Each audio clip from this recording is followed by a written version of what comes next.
बिस्मिल्लाहिर्रहमानिर्रहीम। अस्सलाम वालेकुम डियर स्टूडेंट्स। आज का हमारा लेक्चर MGT 101 के चैप्टर नंबर 11 के हवाले से है। ये चैप्टर कंट्रोल अकाउंट्स का है। कंट्रोल अकाउंट्स में बेसिकली हम अकाउंट्स रिसीवेबल अकाउंट्स पेएबल के बारे में डिस्कशन करते हैं कि हमारे जो जितने भी क्रेडिट सेल्स होती हैं या क्रेडिट यानी कि क्रेडिट परचेज होती हैं, तो उनके लिए भी एक डेटर अकाउंट और क्रेडिटर अकाउंट बनाया जाता है। डेटर अकाउंट या ट्रेड रिसीवेबल अकाउंट और क्रेडिटर अकाउंट या क्रेडिटर यानी कि अकाउंट्स पेएबल अकाउंट या ट्रेड पेएबल अकाउंट। इसके अंदर हम टोटल जो चीज़ें लिखते हैं उसके अंदर हमारे पास ओपनिंग बैलेंस होता है। डेटर अकाउंट में राइट साइड पे होगा और क्रेडिट अकाउंट में लेफ्ट साइड पे होगा। दूसरी चीज़ हमारे पास क्लोजिंग बैलेंस आएगा जो कि बैलेंस शीट में शिफ्ट होगा। ये अपोजिट साइड में होंगे।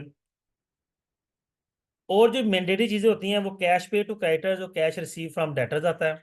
ठीक है, इधर क्रेडिट सेल्स और क्रेडिट परचेजेस आती हैं। ये मैंडेटरी चीज़ें दो तीन होती हैं, यानी कि आपने ओपनिंग बैलेंस आ जाएगा, क्लोजिंग बैलेंस आएगा, क्रेडिट परचेज होगी और कैश पे टू क्रेडिटर्स होगा। इधर opening balance, closing balance, cash receive from debtors और क्रेडिट सेल्स। इसके अलावा जो चीज़ें हैं उनमें हमारे पास आता है, हम डिस्काउंट लोड करते हैं, बैड डेट्स हैं, सेल रिटर्न्स हैं। ये तीन चीज़ें नॉर्मली आती हैं। कैश रिसीव फ्रॉम डेटर्स या चेक रिसीव फ्रॉम डेटर्स एक ही बात है। बिल रिसीवेबल, ये तीनों सेम ही चीज़ें हैं।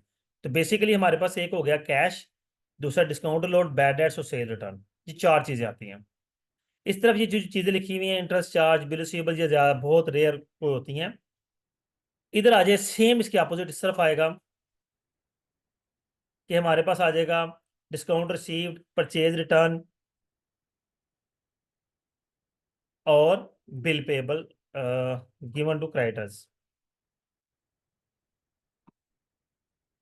जी, ये हमारे पास कंट्रोल अकाउंट होता है। अब यहाँ पे इशू ये है कि इसका मकसद क्या है? कंट्रोल अकाउंट का मकसद ये होता है कि हमारे पास इंडिविजुअल, हम जब किसी को सेल्स करते हैं या परचेज करते हैं तो हम उसके नाम से एंट्री करते हैं। बाद में हमें उनके लेजर भी बनाने पड़ते हैं और एट द मंथ एंड या at the year and income control account बनाते हैं। उस अकाउंट के अंदर हमें सारा मेंशन करता होता है कि जिस जिस डेटर से भी जितने पैसे हैं सारे टोटल हम लिखते हैं, जिसको जितना डिस्काउंट दिया है वो सारा लिखते हैं, ताकि at the end balance sheet के लिए हम क्लोजिंग रिसीवेबल्स या क्लोजिंग पेएबल्स कैलकुलेट कर सकें, जिसे हमें बैलेंस शीट में लिखना है।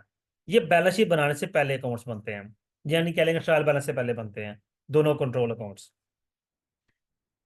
इनमें अब वो बता रहा है कि किस तरह एंट्रीज होंगी। परचेज जर्नल के अंदर हम सारे जिस जिससे परचेज किए हैं उन सबकी अमाउंट्स लिखेंगे, जिस जिसको क्रेडिट सेल्स की हैं उनकी अमाउंट्स लिखेंगे।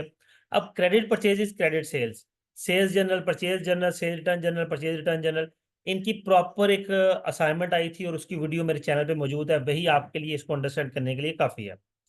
ठीक है, अब यहाँ से आपकी credit purchase, credit sales, sale return, purchase return निकल आती हैं, जो कि हमें उस अकाउंट के अंदर लिखनी है। फिर उसके बाद आता है, हमें कैश बुक से डेटर के और क्रेडिटर के अमाउंट्स मिल जाती हैं कि कितना कैश डेटर से रिसीव हुआ, कितना कैश क्रेडिटर से रिसीव हुआ, वहां लिखने के लिए। फिर हमारे पास डेटर्स लेजर, सेल्स लेजर होते हैं, क्रेडिटर्स लेजर होते हैं। उनसे हमें टोटल अमाउंट मिल जाती है कि किस किस बंदे से हमें कितने किस किस बंदे से हमने पैसे लेने हैं या किस किस बंदे को हमें पैसे देने हैं। वो ओवरऑल हमें फिगर क्रेडिटर्स अकाउंट की और डेटर अकाउंट की मिल जाती है। ये सारी फिगर्स हम कलेक्ट करके एट द एंड फिर हम ये मेन अकाउंट में लिखते हैं और हमें क्लोजिंग फिगर्स मिल जाती हैं। ये क्लोजिंग फिगर आ गई जो कि बैलेंस शीट में ट्रांसफर होनी है। ये ऐसी क्लोजिंग फिगर आ गई जो कि बैलेंस शीट में ट्रांसफर होनी है। ये ओपनिंग वैल्यूज जो है यहाँ पे जीरो लिखी हुई है, इसका मतलब है ये करंटली बिजनेस इस साल शुरू हुआ है। इसने प्रीवियस इसके पास ना ओपनिंग डेटर्स थे ना ओपनिंग क्रेडिटर्स थे।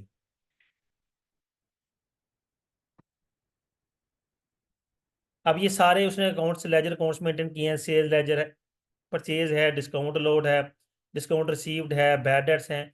ये सारे बनाए गए ताकि वो जो मेन कंट्रोल अकाउंट है वो बनाया जा सके। इसकी वीडियो जो एक क्वेश्चन सॉल्व किया गया है, बनाया गया है कंट्रोल अकाउंट डेटर्स और क्रेडिटर्स का, उसकी वीडियो भी ऑलरेडी चैनल पे मौजूद है। आप उसको देख सकते हैं इसको फर्दर अंडरस्टैंड करने के लिए। नेक्स्ट हमारे पास आ जाएगा प्रैक्टिस प्रॉब्लम, हम एक सॉल्व कर चुके हैं।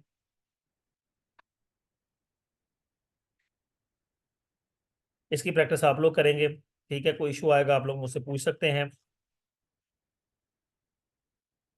जी स्टूडेंट्स, ये आपका लेक्चर था। ठीक है, आगे ये एमसीक्यूज हुए आ रहे हैं। इंशाल्लाह नेक्स्ट हम इंशाल्लाह लेसन नंबर 12 को डिस्कस करेंगे। अपना ख्याल रखिएगा, और जाने से पहले जो जो स्टूडेंट्स चैनल पर नए हैं वो चैनल को सब्सक्राइब कर दें। और अगर किसी स्टूडेंट ने फिजिकली यानी कि ऑनलाइन जिस सब्जेक्ट पढ़ना है, तो मैं रूटीन में मेरा वेडनेसडे को लेक्चर होता है। ठीक है, आप लोग उसको ज्वाइन कर सकते हैं।